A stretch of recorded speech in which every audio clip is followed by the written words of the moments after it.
Okay, today I'm going to tell you about um, a Zodiac murder that I haven't mentioned before, and I haven't. It's not in my book. It's not in any of my videos. I showed you a video on 6 Mile Creek, and if you remember from the thumbnail of that video, it's a really beautiful place out there in the woods. And this is one of the kind of place where Frank and the anglers like to hang out and catch people who were out there, just enjoying things. But they were getting ready to do some changes, and that it's not a creek anymore. Now it's a huge drainage canal. It was beautiful, about 20 feet across, and now it's about 300 feet across. But what happened is people lived along the bank there, and there was this one girl that lived in an area where there was a kind of a sand road that went down into the water. And they told me to go over there to her house because everybody knew that I swam and dived and that kind of thing. And I wasn't a certified diver, and I didn't have a snorkel um, or a mask. But I went over there anyway, and this beautiful girl walks out and standing there in a sunsuit and tells me that her husband is in the water there, in his car, that someone pushed him or drove him out there somehow, and he's in there drowned. And she called the sheriff, and the sheriff wouldn't do anything about it, which is why a lot of the things that happened to me with Zodiac killer, we never wasted our time calling the sheriff. In those days, they wouldn't do anything. But they only had a very small handful of deputies for the whole county, so it made it difficult for them. And this was back in the time when the government was not funding the police like they do now. So anyhow, she's telling me, can you go out there and dive down and find the car, because I can't get the sheriff's department to do it. And I go, why won't they do it? And she goes, I don't know. They want to blame everything on me, which is what they would do when you call them out. They'd come out and tell you it was all your fault and try to do things to you for it.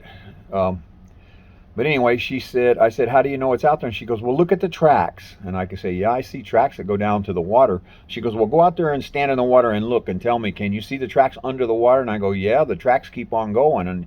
And this water was black. You could see maybe 3 feet in front of you, which was arm's length for me. And after that, it was black. And she said, my husband is in that car, and his car is out there in that water, and I know it is. And she was, beside herself with the whole thing. And I mean, imagine having the cops coming out and won't even send a diver out to take a look. And she asked me to go out there and, walk around, feel around, dive down. But I'm really kind of scared because there's a lot of alligators in that water. And if there is a body in the car, there's liable to be an alligator down there too. But I took a couple of dives and went down as far as I could dive, and being scared because without a mask, I could only see 3 feet in front of me. I don't want to find a car with a dead guy in it anyway. But, I never knew. It was strange that this happened like this. Nothing else was going on in that area, and then just all of a sudden. But this is one of the places where Frank and the Anglins hung out. They tried to attack me there at this other place near there. A friend of mine and I were picking up some junk, and they come over. I'll tell you about that. But they had their area. We actually saw them over there digging, so I'm pretty sure they were burying a body. And that's another story. I may tell you that story too, because there's someone who knew that there were bodies buried out there. So I dove a few times, and I came back, and I told her, I said, I can't see anything. And she goes, did you go all the way down? I didn't have a weight belt, so going down, it was kind of difficult, especially if you can't see. And, she said, you need a weight belt and these other things. And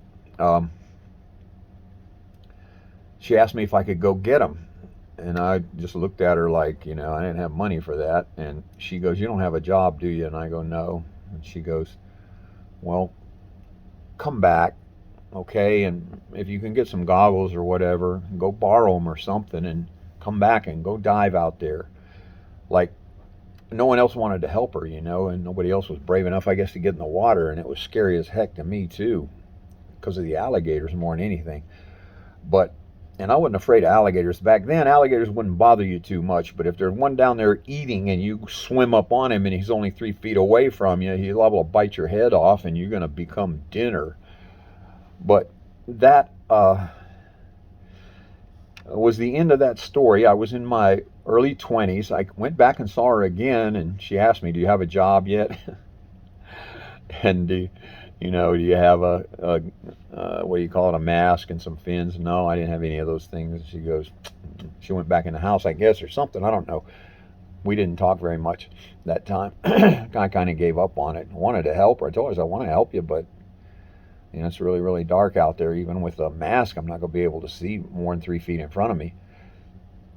And I had never dived with a mask before, so I didn't know what that was like. But anyway, now I'm a certified diver. Things would be different if she'd asked me now. Okay, so that thing went by, and there was no big deal to it, except that everybody worried about her and her husband she lost. And about, it was years later, maybe 30 years later, it comes out on the news. They're pulling the car out of the water. Somehow she managed to get them to go out there and dive, and a diver found the car and they pulled it out. And they hinted around about drug deal went bad and everything like that. But Frank told me about this thing in Mexico City. He goes, I think I brought it up that about, and he goes, you dove down and tried to find that car. And I go, yeah. And he looks at John and goes like this, and John looks back like, now in retrospect, they were telling each other, hey, this guy's in everything, isn't he? And he goes, yeah, I guess so. He knows how to swim and everything. And I was down there a lot, swimming all the time, but not in that area. I was further up. I'm going to tell you a story about that too, maybe tomorrow. But the girl, I brought this up in Mexico City to Frank one time, and he starts talking about it like he knew everything about it. He goes, yeah, it's amazing, isn't it? Some people can get themselves into some. I don't remember what he said, but I knew that he was taking credit for killing this guy. Oh, I know what it was that he said that made it pretty obvious. He said, remember I told you by rope, by knife, by gun, by fire? That's on the back of the Halloween card, I believe. I should have got a copy of it so I could show it to you. But that's the different ways that he kills people. And he, hitting around with me, telling me that that's the way that he takes his slaves, people to be his slaves in hell by all these methods. And I'm trying to get him to tell me, what do you mean by that? And he's talking around it without trying to, get into the murder thing. So he said, remember one of the ways I told you was by water? And I'm like, and I don't know what else he said, but that they killed this guy. They hung around there. I got several stories I need to tell you. This was near my house in 6 Mile Creek, Tampa, Florida, over by Falkenberg Road, Tanner Road, where the 6 Mile Creek goes through there, which is now they changed the name, I think, to some kind of, it's a big drainage canal, drained a bunch of swamps so they could build houses on them, on that land. And this is just one of the things that they were involved in. So I'm gonna tell you the rest of those stories tomorrow.